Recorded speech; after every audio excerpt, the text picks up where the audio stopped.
Kemudian dakwah Rasulullah Shallallahu Alaihi Wasallam secara terang-terangan sekitar lebih kurang 3 tahun lamanya. 3 tahun lamanya baginda Rasulullah Shallallahu Alaihi Wasallam berdakwah secara sembunyi-sembunyi. Mulailah pada tahun keempat kerasulan Nabi Muhammad Sallallahu Alaihi Wasallam beliau berdakwah secara terang-terangan. Adapun yang menjadi dasar hukum daripada pelaksanaan dakwah secara terang-terangan tersebut adalah karena firman Allah Subhanahu wa taala yang berfirman, "Fasda' bima tu'maru wa'rid 'anil musyrikin." Maka sampaikanlah olehmu duhai Muhammad secara terang-terangan segala apa yang diperintahkan kepadamu dan berpalinglah dari orang-orang yang musyrik. Al-Quran surah Al-Hijr ayat ke-94.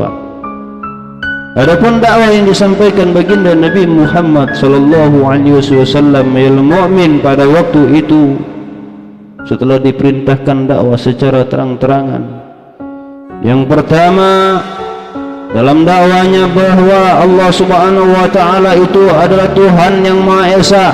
Dialah yang menjadikan dan berkuasa selama-lamanya atas alam semesta beserta segala isinya. Kemudian yang kedua, bahwa Allah lah Tuhan yang wajib disembah. Setiap orang wajib bersyukur dan menyembahnya. Dialah yang menjadikan segala kehidupan di dunia ini. Kemudian yang ketiga, bahwa sesungguhnya setiap orang itu adalah sama di mata Allah.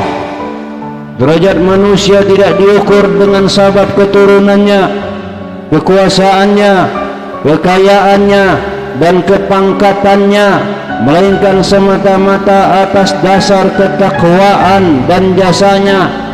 Sedangkan perbudakan itu adalah hal yang sangat dikutuk oleh Allah.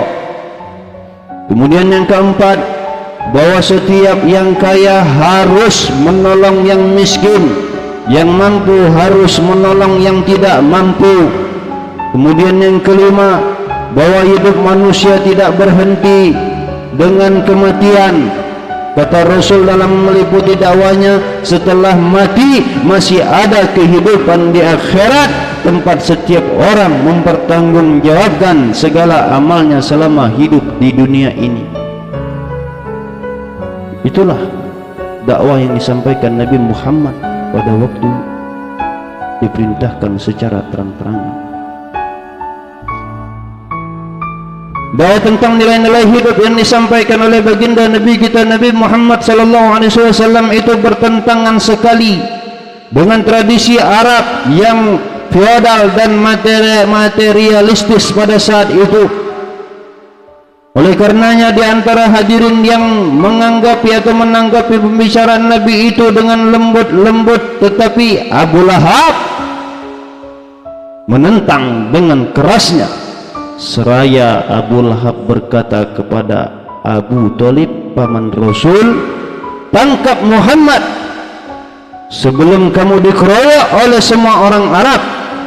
Kalau semua orang Arab sudah menentang kamu gara-gara Muhammad ini," kata Abu Lahab, "aku tidak bisa membayangkan apa yang akan terjadi kepadamu duhai Abu Thalib. Kalau kamu serahkan dia kepada mereka Muhammad itu berarti kamu menghinakan diri. Kalau mereka ditentang berarti kamu berperang dengan semua orang Arab." Abu Lahab menentang dalam dakwahnya ini. Mendengar agitasi saudaranya itu, Abu Thalib merasa panas dan semangat. Dengan semangatnya dia berkata kepada Abu Lahab, "Demi Allah, selama kami masih hidup, Muhammad akan kami bela." Ini pernyataan paman Rasul Abu Thalib. Abu Lahab juga paman Rasul. Kemudian Abu Lahab semakin marah. Namun demikian kemarahan serta sikap permusuhan kaum Quraisy tersebut tidak dapat merintangi tersebarnya dakwah Islam di kalangan penduduk Mekah waktu itu, Setiap hari niscaya ada saja orang yang masuk ke dalam Islam, menyerahkan diri mereka kepada Allah Subhanahu wa ta'ala.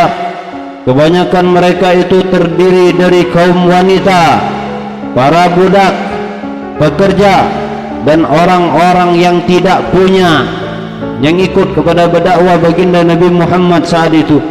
Tetapi mereka ini adalah orang-orang yang menginginkan agama yang benar sebagai pedoman di dalam hidup mereka.